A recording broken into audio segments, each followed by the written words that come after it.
Fala, impressionadores, tudo bem? Na aula de hoje a gente vai continuar aqui nosso projeto do Titanic. Então na primeira aula a gente fez o projeto ponta a ponta, na segunda aula a gente melhorou esse projeto, fazendo uma limpeza melhor nos dados, e agora a gente vai fazer o que a gente chama de engenharia de recursos, ou Feature Engineering, que é uma etapa super importante de ciência de dados. E com isso, vocês vão ter exatamente uma estrutura para mostrar para o recrutador que vocês sabem fazer ali um projeto ponta a ponta, sabem fazer Feature Engineering, tratamento dos dados, engenharia de recursos, limpeza de variáveis, tudo isso. E depois, nas outras aulas, a gente vai selecionar novos modelos, fazer também outras coisas para provar cada vez mais o conhecimento de vocês em ciência de dados. Mas antes da gente seguir para essa aula, eu vou pedir para vocês deixarem uma curtida e aproveitar o QR Code que está passando em algum lugar aqui na tela. Aponta seu celular e vocês vão conseguir baixar, além do material dessa aula, também um link do minicurso de ciência de dados. Então beleza, já deixou sua curtida, leu o QR Code, bora começar!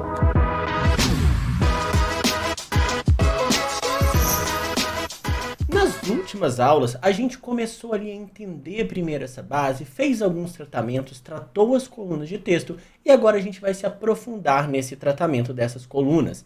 A primeira base que a gente fez já está no meu GitHub e ela está disponível aqui, então se o recrutador quiser entrar aqui, quiser acessar essa base, ele consegue ver tudo o que foi feito. A segunda base é a mesma coisa. E o mais legal é que ele consegue até navegar aqui, ó. Essa aqui foi a primeira parte, essa aqui foi a parte 2, e essa aqui vai ser a explicação que eu vou criar, linkando tudo que foi feito durante esse processo, e a gente vai fazer isso na última aula. Agora, o que eu vou fazer é repetir tudo o que já foi feito. Eu não preciso ficar reescrevendo as mesmas coisas. Eu posso simplesmente falar, olha, a gente já fez isso aqui nos 2 primeiros arquivos para visualizar os arquivos completos. Só clicar aqui no link e agora eu vou fazer de uma forma um pouco mais rápida. Outra forma que algumas pessoas gostam de fazer é terminar um arquivo Jupyter com o Excel. Então ele faz a exportação de um Excel e no próximo ele importa esse novo Excel. Fiquem à vontade para fazer da forma que vocês acharem melhor. Aqui a única coisa que eu fiz foi executar todas essas linhas que já está disponível para vocês no material aqui de baixo, que são as linhas feitas nas 2 primeiras aulas. E nesse momento a gente começa com essa base aqui, uma base que tem todas as informações e não tem nenhuma coluna de texto que atrapalharia a gente a fazer o nosso modelo.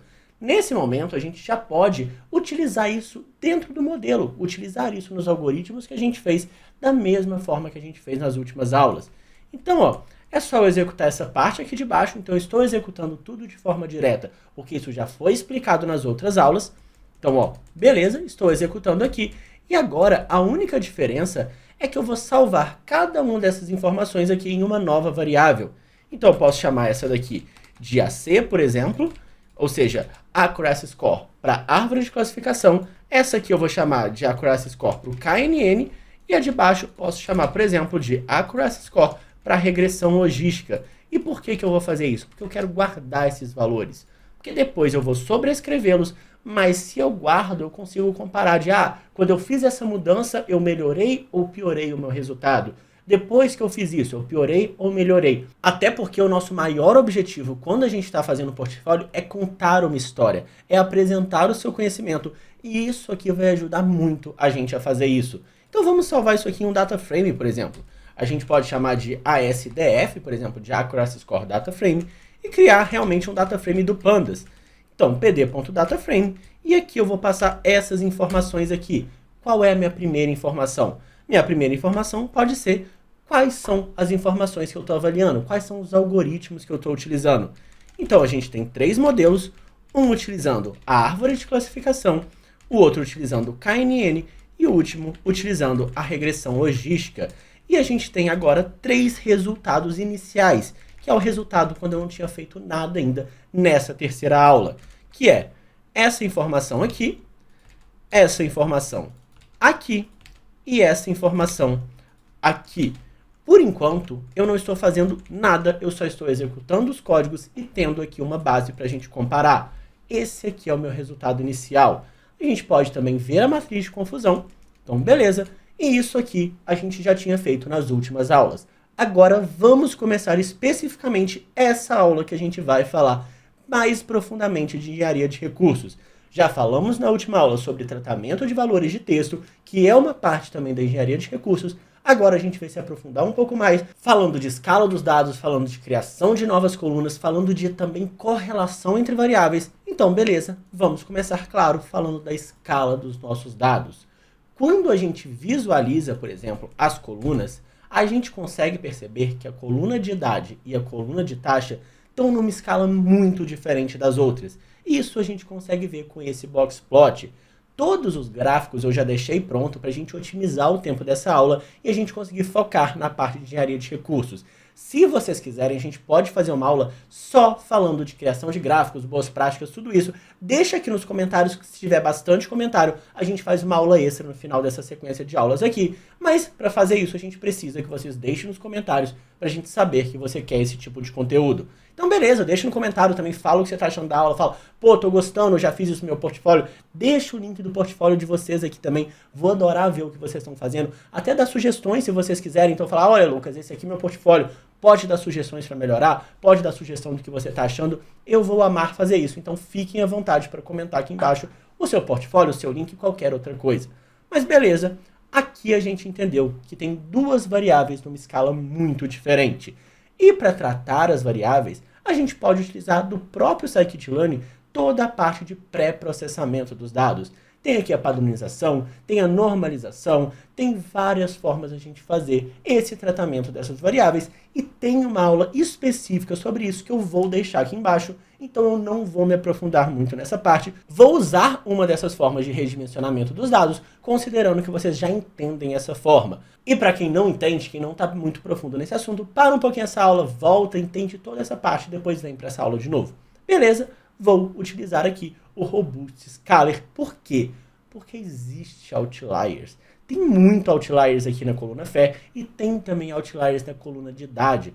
Então, o Robust Scaler, ele funciona melhor com outliers. Ah, Lucas, sempre vai funcionar? Eu posso utilizar outra forma? Posso tentar formas diferentes e ver o resultado?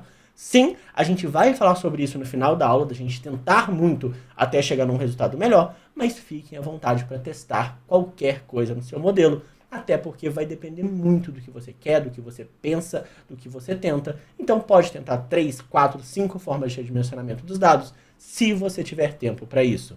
Então, ó, vou utilizar aqui o Robust Scaler, basta eu importar isso daqui.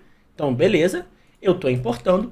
Eu vou então criar o meu scaler, criar o meu transformador, simplesmente dando Ctrl C nessa linha, dando Ctrl V aqui embaixo, e agora eu preciso passar da minha base de treino quais colunas eu quero fazer essa transformação, que vão ser exatamente a coluna age e a coluna fair, que é a coluna de taxa. Beleza, criei o meu transformador, criei o meu redimensionador dos dados, agora é só fazer essa transformação, e como que eu faço isso? Exatamente copiando essa última linha aqui. Tudo que a gente está usando está na documentação e eu estou dando Ctrl C, Ctrl V para vocês, para mostrar que tudo isso está disponível aqui. Então, ó, vou colocar aqui e de novo vou pegar esses dados. Beleza, ele já fez toda essa transformação. Agora é só eu salvar na minha base de treino esses dois valores, substituindo a coluna age por essa primeira coluna, a coluna fair por essa segunda coluna. Então, para isso, é só colocar um igual aqui e pronto, a gente já atualizou nossa base de treino e a gente vai fazer o mesmo para a base de teste. Então, posso criar um novo transformador, trocando aqui treino por teste, e eu vou fazer essa mesma transformação, só que agora para minha base de teste. E quando eu faço isso, olha a diferença que a gente vai ter nos dados. Olha, todos eles estão numa escala muito mais próxima. Ah, Lucas, tem um valor que é outlier aqui, posso me aprofundar nesse valor? Com certeza, não vou entrar muito aqui nessa aula, mas mais para frente a gente pode entrar nesses valores, pode falar disso daqui, e tudo isso vai depender da estratégia da história que você quer contar. A história que eu estou contando é muito baseada no que eu quero provar para o recrutador, muito mais do que no dado, muito mais do que qualquer outra coisa. Eu mostrei para ele que eu consigo fazer um ponta a ponta, mostrei para ele que eu consigo tratar valores vazios, mostrei para ele que eu consigo tratar colunas de texto. Agora estou mostrando para ele outras coisas, por exemplo, como escala nos dados, a gente vai mostrar aqui entendendo outras colunas, criando novas colunas, e mais para baixo a gente vai falar de correlação e outras informações. Então, essa é a história que eu quero contar. Tudo que eu estou fazendo aqui é baseado nessa história. E agora a gente tem esses dados, eu posso utilizar isso no meu modelo. Posso vir aqui simplesmente, agora ó, essa aqui vai ser a minha nova base de treino já tratada, E a gente pode simplesmente fazer de novo o train test split. Por que eu estou fazendo de novo? Porque a minha base de treino mudou. E eu vou utilizar isso aqui para a árvore de classificação. Da mesma forma, vou utilizar para o KNN. Da mesma forma, vou utilizar para a regressão logística. Lucas, poderia ter criado uma única linha, executado tudo de uma vez? Fiquem à vontade. Eu acho dessa forma mais organizado para um recrutador, mas façam o que você achar melhor. É o seu portfólio. E aqui agora, de novo, eu vou avaliar a acurácia para cada uma dessas informações. E ó, aqui a gente já viu uma diferença. E eu vou salvar isso aqui. Vou salvar isso aqui como uma nova coluna desse data frame, que eu posso chamar, por exemplo, de escala.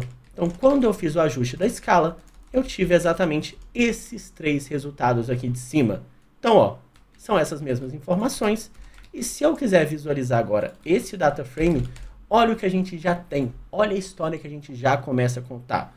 Quando eu tenho a árvore de decisão, ela não vai depender muito da escala dos meus dados, nem a regressão logística.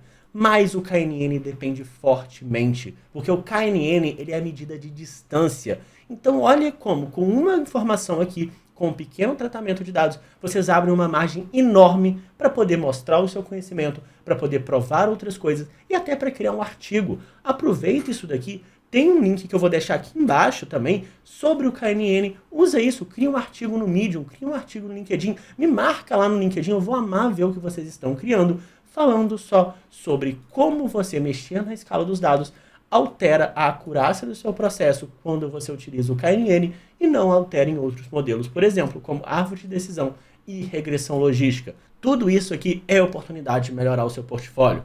E aqui, quando a gente olha a matriz de confusão, realmente tem uma diferença aqui no KNN, que ele chega até muito próximo ao que a gente tinha com a regressão logística.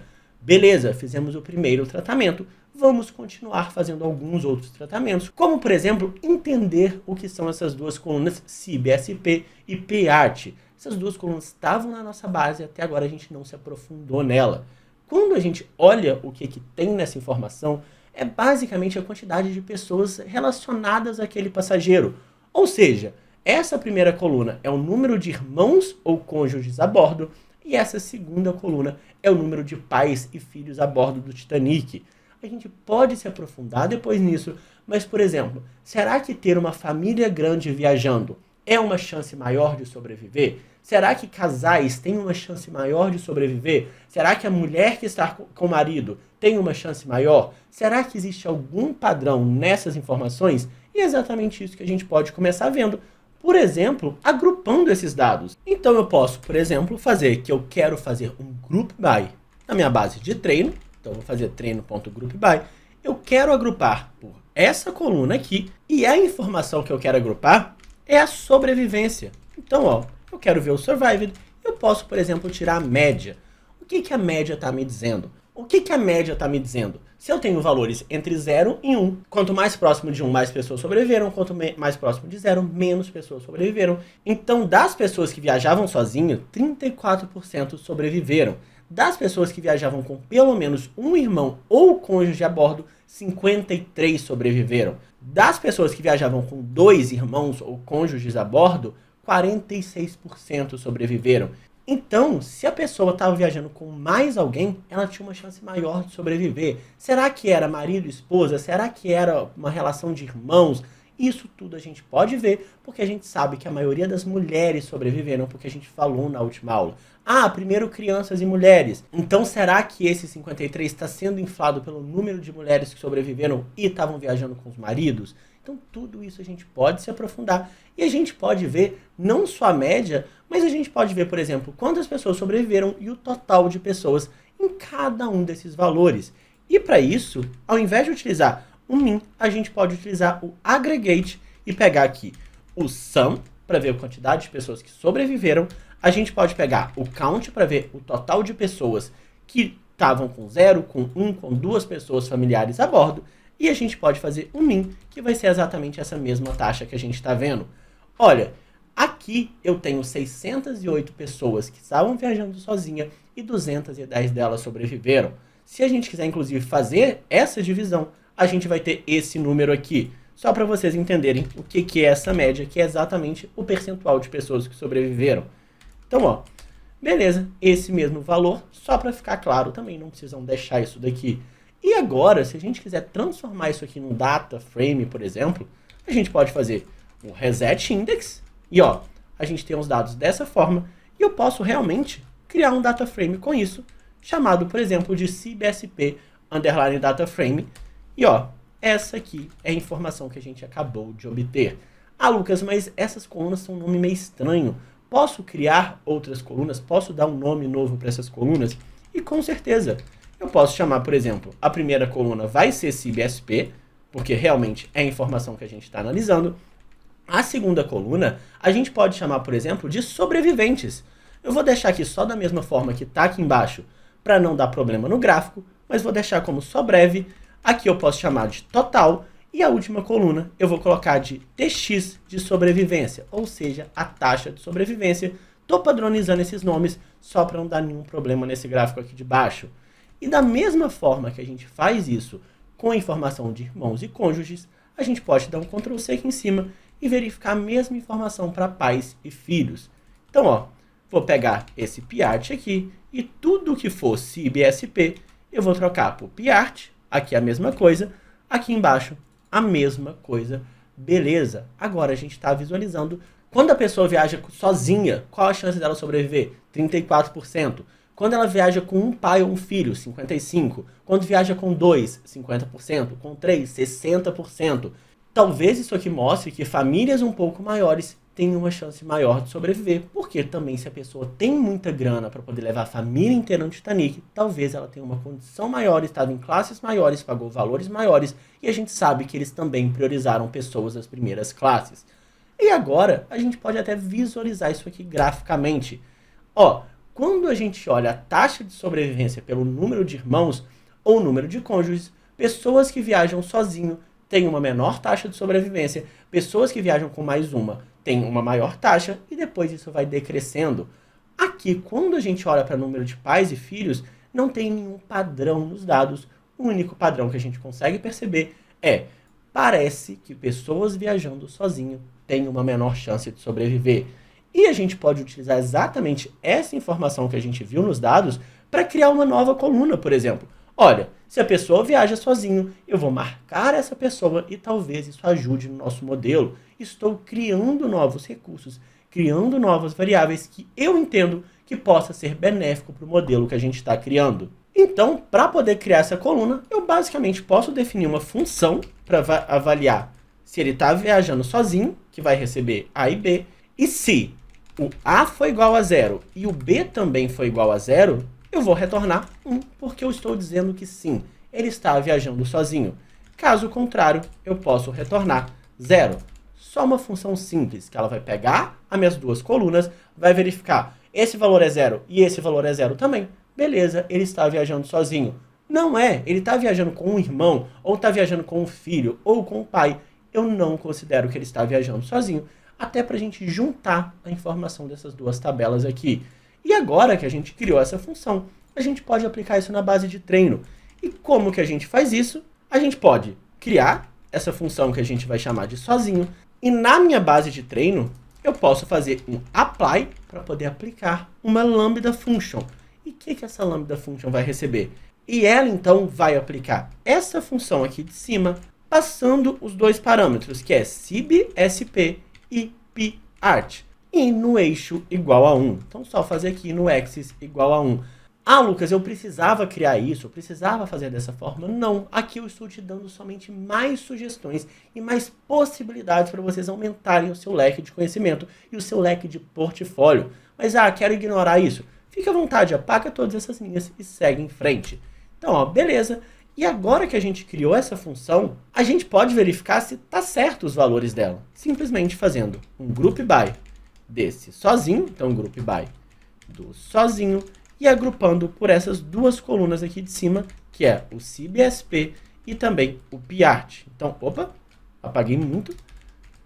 E aqui eu posso tirar, por exemplo, a média, só para verificar mesmo se tudo foi feito, se todas as operações foram feitas de forma correta. E sim, porque ó, todo mundo que está como 1 e sozinho tem uma média igual a 0. Então, todos os valores são 0. Inclusive, se vocês quiserem verificar, você pode pegar o maior valor. O maior valor é 0, então todo mundo é 0. Aqui, a gente pode fazer agora o mesmo para a base de teste, lembrando que tudo que eu fizer em treino, eu tenho que fazer de teste. Então, beleza, estou aplicando aqui também na minha base de teste. E a gente pode também verificar quantos familiares a gente tem a bordo, que é outro conceito. Ou seja, o sozinho, eu só estou verificando se esse valor é 0 e esse valor é 0. Se for, eu coloco 1. O familiar, eu basicamente vou somar essas duas informações para cada linha. Então, posso colocar aqui que na minha base de treino, a minha coluna familiares vai ser basicamente da minha base de treino essa informação de SBI, SB, SP, mais a informação de PARCH. E com isso, a gente consegue saber quantos familiares aquela pessoa tinha a bordo. Fazer a mesma coisa para a base de teste e a gente pode ver a sobrevivência por familiar, da mesma forma que a gente tinha feito aqui em cima. Então, ó, vou dar um Ctrl C aqui. Não vou copiar tudo, vou copiar só essa parte aqui, vou colocar aqui embaixo. E aqui, se eu troco PIAT por familiares, a gente percebe que realmente, olha, 55, 57, 72 está crescendo. Então aqui eu tenho uma região de crescimento, depois aqui tem uma região que não está muito estável, mas até 3 familiares parece existir um padrão. E são informações que a gente vai passar para o nosso modelo. Lucas, com certeza isso vai melhorar o modelo? E não. Todo esse processo de engenharia de recursos, esse processo de data cleaning, são processos que a gente vai testando, vai verificando o resultado. Muitas coisas a gente vai abandonar e vai falar, isso não faz sentido, isso não serve, mas a gente precisa ir pensando em toda essa engenharia para garantir um melhor modelo. E Lucas, quando eu vou parar? Quando você chegar no seu objetivo. A gente falou lá na primeira aula, quero chegar em 85%. Será que 85% é um objetivo ok? Será que foi muito alto? Será que foi muito baixo? Será que vai ser muito fácil? Porque da última aula para essa, a gente aumentou 10 pontos percentuais ali no nosso acerto. Se só com isso eu fizer mais 10 pontos de aumento, eu já vou chegar em 87. Será que é muito? Será que é pouco? E a gente vai falar sobre isso no final da aula. Mas beleza, a gente pode ver aqui visualmente, só que eu preciso criar esse data frame aqui antes de seguir. Porque eu tinha achado que a gente não precisava, mas a gente precisa sim. Porque é exatamente dessa forma que eu espero receber os dados. Então, ó, vou colocar aqui embaixo exatamente as mesmas colunas. E aqui, beleza, eu tenho o data frame da forma que eu preciso. E agora eu... Opa, aqui eu tinha esquecido de trocar por familiares. Beleza, agora eu tenho o data frame da forma que eu preciso. E agora eu posso executar aqui embaixo. E olha, realmente existe um padrão de aumento. A gente pode se aprofundar nisso daqui, pode ver o que a gente faz. Mas por enquanto, isso aqui já é suficiente, porque a gente já criou 2 novas colunas. Depois a gente vai falar um pouquinho mais sobre elas. E a gente pode utilizar agora essa base aqui no modelo. Simplesmente, ó, a gente tem mais 2 colunas aqui, tanto na minha base de treino quanto para a minha base de teste. É muito importante a gente fazer isso para treino e teste. Então, só garantindo aqui, ó, fizemos isso para treino, fizemos isso para teste. Beleza. Então, vou voltar aqui no modelo, vou aplicar agora para todos esses dados. Da mesma forma que a gente fez aqui embaixo, a gente também vai avaliar a acurácia e a gente percebe que essa mudança não ajudou muito na acurácia, porque parece que a acurácia piorou para todos os algoritmos que a gente está utilizando. Mas beleza, vamos salvar essa informação. Então a gente pode chamar isso aqui de companheiros, ou companhia, ou pessoas junto, e a gente vai salvar isso aqui, a gente vai ver de novo nesse data frame toda a história do que a gente está criando. Então, ó, a gente começou ali a nossa base inicial, a gente mexeu na escala, não teve diferença para regressão logística, mas melhorou no KNN. Agora, a gente adicionou 2 novas colunas. Quando a gente adicionou 2 novas colunas, a gente piorou o resultado para os 3 modelos. Quer dizer que essas colunas são inúteis? De forma alguma. Quer dizer que a gente tem que pensar numa forma melhor de utilizar essas colunas, de retirar outras colunas. E a gente vai fazer isso agora. Só vou executar aqui também a matriz de confusão para a gente ter essa referência. Eu vou voltar aqui e agora a gente vai selecionar as melhores variáveis do modelo. A gente tem processos automatizados de fazer isso, mas por enquanto a gente vai começar entendendo correlação, porque isso é base, isso é fundamental de vocês entenderem. Então, ó, quando a gente olha essa base aqui, a gente tem todas essas informações aqui e a gente pode ver a correlação entre essas variáveis. Então, se eu faço treino.core, tem aqui qual é a relação da coluna Survived com a coluna Passenger ID, da coluna P-Class com a coluna Age. E isso aqui também é muito importante vocês mostrarem que entende. Então, por isso, a gente já não vai aplicar, por exemplo, um algoritmo, ou aplicar um Select K-Bash, que tem aula aqui falando também, Então a gente vai fazer o passo a passo e nas próximas aulas a gente pode utilizar essas formas de selecionar as variáveis um pouco mais automatizadas. Aqui a gente pode visualizar isso na forma de um heatmap, que é uma outra forma muito legal de mostrar que você consegue deixar o seu material mais visual também. E aqui a gente está utilizando o Seaborn, que é outra biblioteca de gráficos, que, como eu falei, se vocês quiserem, deixa aqui nos comentários que a gente pode falar mais sobre ela. Beleza, entendemos essa correlação. E agora, quando a gente olha essa correlação, a gente percebe que se a gente olha a coluna P-Class e a coluna Fair, que é essa coluna aqui, existe uma correlação muito forte entre elas. E faz total sentido. Por quê? Será que uma pessoa que está na primeira classe não pagou mais pelos seus ingressos? Isso, claro, é o nosso primeiro pensamento e isso a gente vai verificar se faz sentido. Porque a gente não pode afirmar isso e a gente precisa garantir isso com os dados. Então vamos ver realmente a relação entre essas informações e assim que a gente faz o gráfico, a gente já tem essa surpresa aqui. Ué, como assim tem pessoas da primeira classe que pagaram muito barato? Pagaram preço de pessoa da terceira classe. A probabilidade de pessoas da segunda e terceira classe sobreviver é muito próxima aqui, porque os dados estão muito próximos. Mas realmente, na primeira classe, pessoas que pagaram mais parecem ter uma chance maior de sobreviver. E tudo isso, com esse gráfico, a gente consegue mostrar. E a gente pode explicar isso mais a fundo, pode realmente criar aqui uma explicação aqui embaixo, caso vocês queiram se aprofundar. Então vamos verificar a taxa de sobrevivência em cada uma das classes. E para fazer isso, eu vou fazer treino.groupby da mesma forma que a gente fez lá em cima. Agora, eu vou utilizar aqui o P-Class e o que eu quero ver é a informação de sobrevivência e é só tirar um min que a gente consegue saber esse percentual. Olha, da primeira classe 62% sobreviveu, da segunda classe 47%, da terceira classe 24%. E vamos entender qual é a relação entre a média dos valores. Então, eu posso simplesmente pegar isso daqui, colocar aqui embaixo, e eu vou colocar, além do P-Class, eu quero colocar aqui o Survived, então quero analisar pela classe e pela sobrevivência, o resumo dos valores. Então, ó, se eu coloco o Survived aqui, e vai ficar mais claro agora que eu vou fazer essa informação aqui, olha, quando a pessoa é da primeira classe e ela sobreviveu, em média, a passagem custava 3,50. Lembrando que aqui a gente já fez o ajuste de escala, realmente a gente já fez ali com o Robust Scaler, já fez todas essas informações. Poderia ter feito antes, poderia ter feito em outra ordem, sim, fiquem à vontade. Aqui tem uma média menor. Mesma coisa para a segunda classe, pessoas que sobreviveram pagaram mais, e na terceira classe não faz muita diferença, até porque a gente vê aqui que tem valores muito próximos. Beleza, agora a gente pode fazer não só a média, como o aggregate, e pegar tanto a minha média, quanto o meu valor mínimo e o meu valor máximo. E por que isso? Porque a gente consegue ter uma ideia mais ou menos de como que foi a distribuição dos valores para as pessoas que sobreviveram em cada uma das classes, que a gente consegue ter uma ideia de como foram as pessoas que sobreviveram ou não em relação ao preço que elas pagaram. Ó, realmente essas pessoas aqui pagaram menos, pessoas que pagaram mais, parece, pelos dados aqui, principalmente da primeira classe, que tinham chance maiores de sobreviver. Na segunda classe, o mínimo é maior, só que o máximo aqui não está muito maior. Então, realmente pode ter uma questão, mas com a média a gente consegue ter uma ideia um pouco melhor dessa distribuição dos dados. Mas a grande pergunta, a grande dúvida que gera aqui é: como assim pessoas da primeira, segunda e terceira classe pagaram o mesmo preço? Será que isso faz sentido? E aí é um ponto onde a gente tem que se aprofundar nos dados, se aprofundar no problema. E eu fui procurando em vários lugares e a gente traz referências. Como, por exemplo, essa resposta aqui do Kaggle, que fala basicamente que a classe não era só pelo valor, dependia muito ali da pessoa que estava, da classe social, de como esses ingressos do Titanic, essas passagens do Titanic foram vendidas. E tem uma outra questão também que fala sobre como que foi configurada as cabines.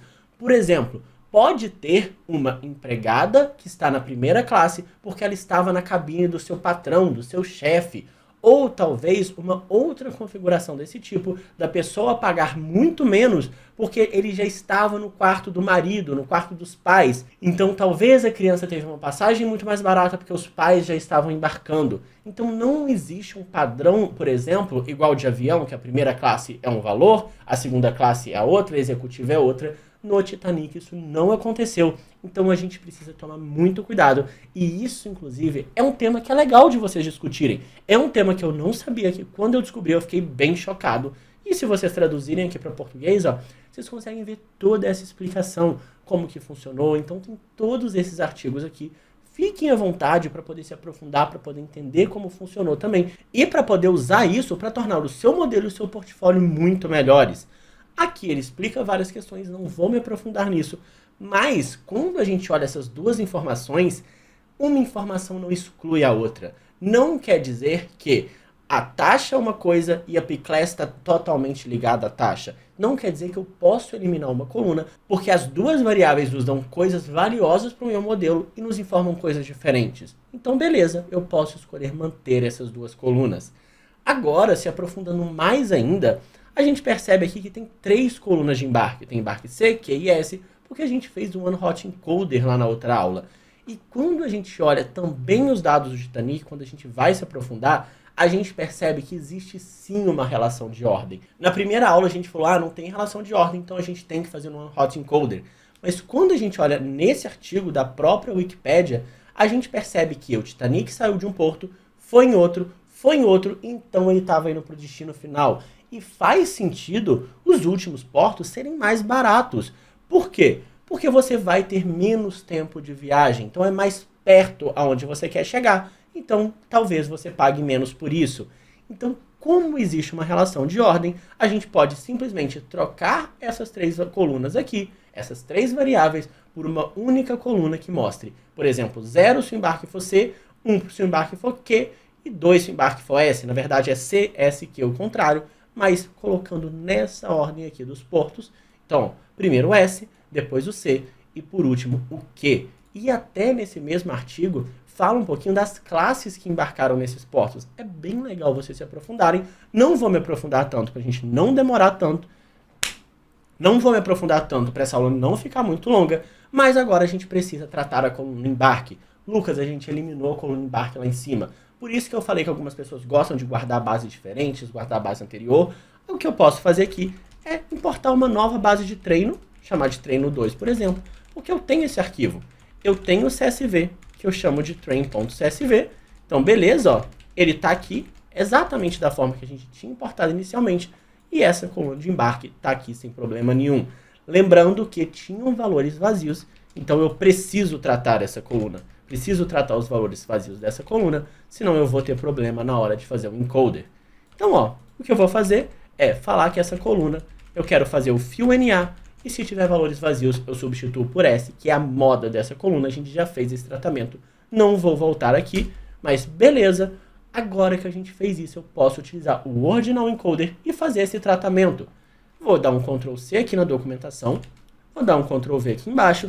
Lembrando, tem material falando sobre o Ordinal Encoder, sobre o One Hot Encoder. Vou deixar aqui na descrição também, não vou me aprofundar tanto por causa disso. Agora, eu vou criar esse encoder, vou dar um Ctrl C aqui em cima, um Ctrl V aqui embaixo, e eu vou passar também quais são as categorias, quais são a ordem das categorias que eu quero, que eu posso chamar, por exemplo, de categorias, e eu vou falar que primeiro eu quero que seja o S, que foi o primeiro porto que ele passou.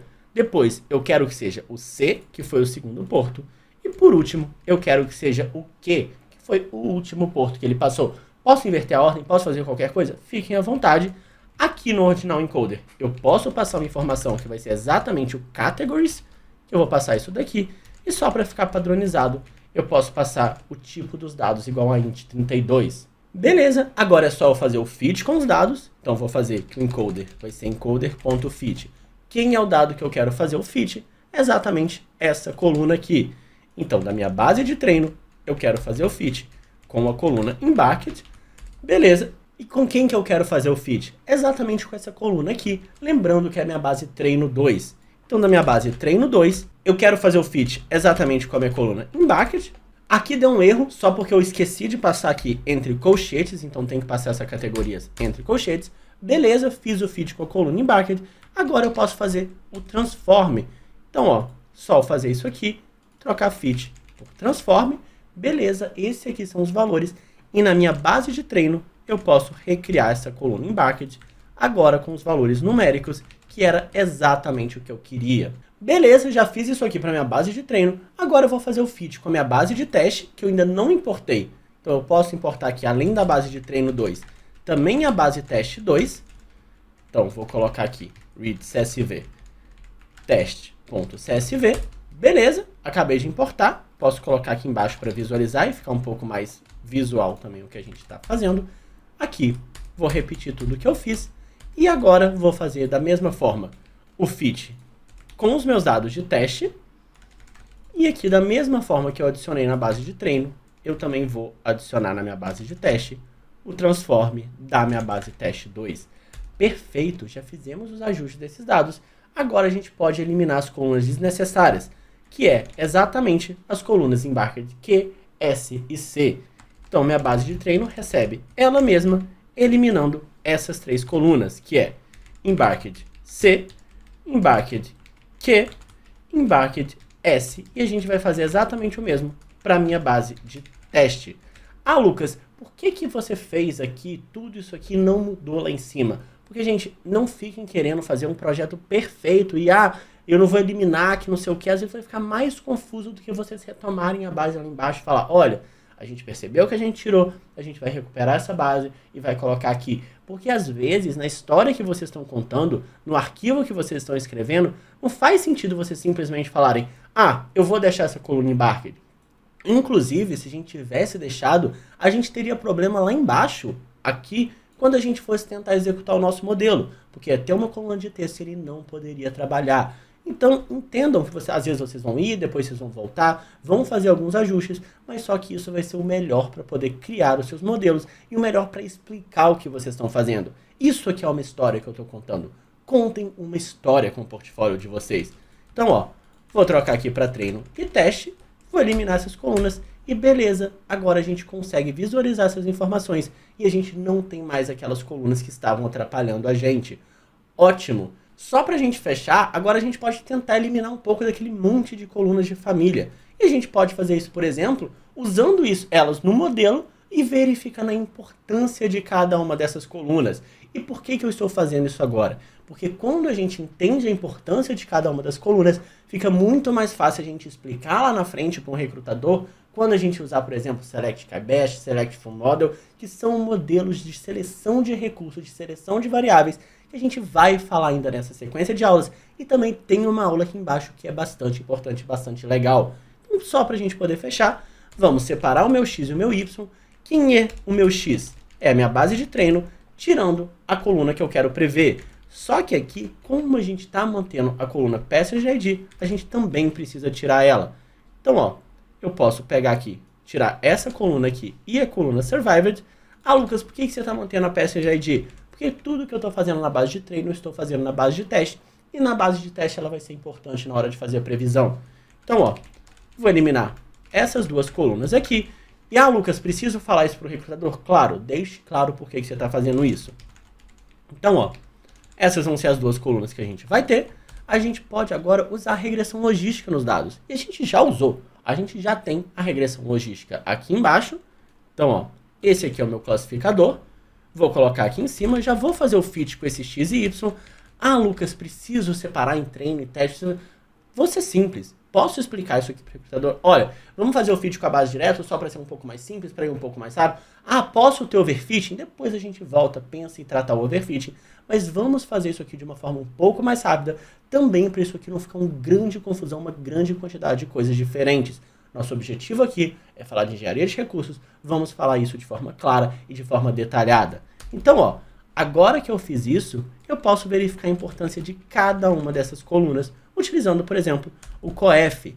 E aqui eu posso pegar diretamente esses valores. Já vou explicar para que a gente vai usar isso, mas antes quero usar também a árvore de classificação para mostrar para vocês uma pequena diferença que, enquanto a gente tem o COEF aqui para regressão logística, Para a árvore de classificação, se a gente faz o fit aqui com os dados, a gente não tem o coef, mas a gente tem a importância das features, que é o feature importances.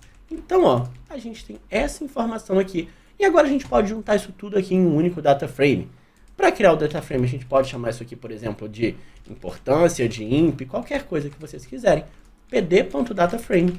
E aqui o que a gente vai passar são 3 informações. E aqui o que a gente vai passar são 3 informações. A primeira, quais são as colunas? Então a gente pode chamar de colunas e colocar aqui x.columns. Aqui a gente pode falar pela regressão logística, quais são os valores que a gente tem, que é exatamente essa informação aqui. E por último, pela árvore, a gente tem esses valores aqui. Lucas, por que você está sempre criando data frames? Por que você está gerando essa complexidade? Exatamente para mostrar para o recrutador que a gente sabe organizar nossas informações, que a gente sabe mostrar isso aqui para uma pessoa que não é tão técnica, uma pessoa que não entende tanto de ciência de dados. Então é exatamente isso que a gente tem agora e a gente pode avaliar, por exemplo, olha, a coluna sozinho, ela tem um valor bem alto, um valor negativo alto para a regressão logística. Já a coluna CIB-SP e Piast tem valores baixos. A coluna família tem um valor um pouco menor que CIB-SP, mas querendo ou não, essa coluna aqui contempla essas duas. Para a árvore de decisão, a coluna familiares é muito mais importante, por exemplo, que a coluna sozinho e mais importante que essas outras duas. E a gente pode resolver manter, por exemplo, essas duas colunas explicando isso. Ah, Lucas, quero manter só coluna sozinho, quero manter só coluna familiares. Fiquem à vontade, mas explique o que vocês estão fazendo. E depois, mais para frente, vou deixar também um vídeo aqui embaixo. Caso vocês queiram tentar e queiram ver o resultado, tem formas automáticas da gente fazer isso. Tem formas da gente testar todos os conjuntos de colunas e isso ajuda também na parte de seleção de recursos e ajuda a melhorar o nosso modelo. Por enquanto, para a gente poder simplificar e entender bastante esse conceito, vamos fazer isso de forma manual, eliminando, por exemplo, as duas colunas, que é CIB-SP e PIART, tanto para minha base de treino quanto para minha base de teste. Aqui x igual a 1, tanto para minha base de treino quanto para minha base de teste. A gente vai tirar essas colunas e agora vamos usar no modelo. Então posso visualizar, beleza, a gente só tem essas colunas e posso aplicar árvore de decisão, posso aplicar o KNN, posso aplicar a regressão logística e esse aqui vão ser os meus resultados de acurácia. Essa aqui é a acurácia que eu tenho e eu posso adicionar agora um novo valor, sendo que eu posso chamar, por exemplo, de... O que eu fiz agora? Ah, eu fiz o ajuste das colunas. Esse nome aqui, fiquem à vontade para vocês escolherem o que vocês acharem melhor também. Então, ó, beleza. Agora a gente tem todas essas 3 informações aqui. Quando a gente faz com a escala, quando a gente faz somente com as pessoas, quando a gente faz utilizando as colunas. E agora, o que a gente pode fazer é selecionar esse modelo aqui, ou a gente pode voltar aqui, só fazer o ajuste de escala e já verificar qual seria esse resultado. Inclusive, a gente pode fazer as duas coisas. Eu posso usar aqui esse valor de 0,81 primeiro, depois eu posso executar tudo novamente, colocar aqui somente o ajuste de escala e verificar novamente qual vai ser o resultado quando eu fizer essa previsão. Vou fechar tudo aqui, vou voltar lá no Titanic, então vou voltar aqui no link aqui do Titanic, porque agora a gente vai fazer a nossa submissão. Então, beleza, a gente definiu qual o melhor modelo, que é o modelo de regressão logística, que é esse daqui. A gente vai manter esse tratamento das colunas. Então, ó, vou executar isso aqui só para a gente, por padrão. E agora a gente vai fazer a previsão para a base de teste. Esse aqui é a minha base de treino, essa aqui é a minha base de teste. Por isso é tão importante a gente fazer os mesmos tratamentos para treino e teste, para a base estarem exatamente igual. Esse aqui é o meu X de teste. Qual o classificador que a gente vai usar? O classificador da regressão logística, que é exatamente esse classificador aqui. Posso jogar ele aqui embaixo e olha, vou fazer a previsão e eu posso salvar aqui como resultados, por exemplo, com todos os passos. Então, resultados com arquivo completo. Esse aqui vai ser o primeiro resultado que eu vou ter. Vou vir aqui em submissão e vou colocar esse arquivo aqui e vou colocar aula gravada do YouTube com o resultado completo. Isso aqui vai ser a primeira submissão que eu vou fazer. Esse aqui me deu resultado de 0,77. Na última aula, se eu não me engano, a gente parou aqui em 0,76. Olha como aumentou pouco. Mas só que antes da gente discutir sobre isso, vou voltar aqui no início, vou executar toda essa parte aqui. Então, ó, vou executar tudo isso aqui que a gente já tinha feito. Vou voltar lá embaixo e eu vou utilizar somente o ajuste de escala. Então, vou vir aqui no ajuste de escala, vou executar novamente essa parte aqui. Posso voltar aqui embaixo na base do modelo. E é isso aqui que a gente tem, ó. Essa aqui é a minha base com ajuste de escala, tanto para o meu treino quanto para o meu teste. Então, esse aqui são os resultados que a gente tem de Accuracy Score. Essa aqui é a Accuracy de 0.81. Aqui eu não vou fazer nenhuma modificação, vou deixar isso aqui no que já estava, não vou mexer, porque a gente está usando agora esses valores aqui. E eu vou continuar utilizando a regressão logística. Então, beleza? Como eu vou continuar utilizando a regressão logística, é só eu verificar que minha base de treino e de teste se tem os mesmos valores. Aqui também é regressão logística. E eu vou fazer a minha previsão. Só que aqui, na verdade, eu posso chamar, por exemplo, de resultados escala e verificar como seria o resultado se a gente só tivesse feito o ajuste de escala, que eu vou colocar aqui a submissão e explicar aqui resultado apenas fazendo o ajuste de escala. Beleza, ao fazer essa submissão, a gente vê que a gente piorou. A gente saiu de 0.7655 para 0.76315. Então, realmente, quando a gente faz todos aqueles tratamentos, por mais que nos dados de treino eu esteja piorando, nos dados de teste eu estou melhorando. E isso a gente tem que tomar muito cuidado, porque aqui a gente pode fazer tantos tratamentos, tantas coisas, que a gente vai ter o que a gente chama de overfitting. A gente vai falar nas próximas aulas de outros modelos, vai falar de selecionar partes, que é ali fazer o grid search, vai falar de outras formas de tentar evitar isso também. Mas tomem muito cuidado também para vocês não tentarem aumentar tanto essas informações aqui, para vocês não fazerem o seu modelo funcionar muito bem para esses dados de treino, mas não funcionar tão bem para os dados de teste, que são esses dados que a gente quer prever aqui. Então, com isso, a gente chegou aqui no valor de 0.77. E agora a gente precisa discutir se isso já é um valor bom, isso já é um valor ruim, porque realmente teve um crescimento muito pequeno. Só que agora a gente está com mais variáveis. Nas próximas aulas a gente vai tentar selecionar as melhores variáveis, selecionar esses melhores conjuntos. E uma outra coisa importante é a gente precisa saber quando parar. Porque a gente está utilizando o tempo todo agora esses modelos nos nossos dados de treino, que são esses dados aqui que a gente usa para fazer a submissão. E existe uma chance muito grande da gente usar tanto as informações nos dados de treino, da gente fazer um outro overfitting agora com os dados de treino. Ele vai funcionar muito bem, mas só nesses dados. Então, se a gente tiver novos dados, a gente não vai conseguir fazer uma boa previsão. E por isso a gente sempre precisa equilibrar o que a gente está medindo, esse score aqui que a gente quer ter, com realmente o overfitting que a gente pode ter nos nossos dados. Mas isso a gente vai falar mais lá na frente. Mas por enquanto a gente conseguiu fazer bastante coisa e conseguiu apresentar uma quantidade enorme de conhecimento, falando sobre entendimento dos dados, criação de novas colunas, correlação das variáveis. A gente falou também até de importância das features, como a gente pode fazer uma seleção de features de forma um pouco mais manual, depois a gente vai fazer de forma automática. Falamos aqui sobre o Ordinal Encoder, que a gente não tinha trago ainda. Trouxemos também toda essa parte de entender a base e com isso a gente se aprofundou ainda mais nessa base do Titanic. Espero muito que vocês tenham gostado dessa aula. Ficou uma aula um pouco maior porque foi bem completa e bem complexa. A gente se vê na próxima semana melhorando ainda mais esse resultado. Vai ficar aqui na tela passando os outros vídeos para vocês continuarem aprendendo. Muito obrigado, até a próxima semana e tchau!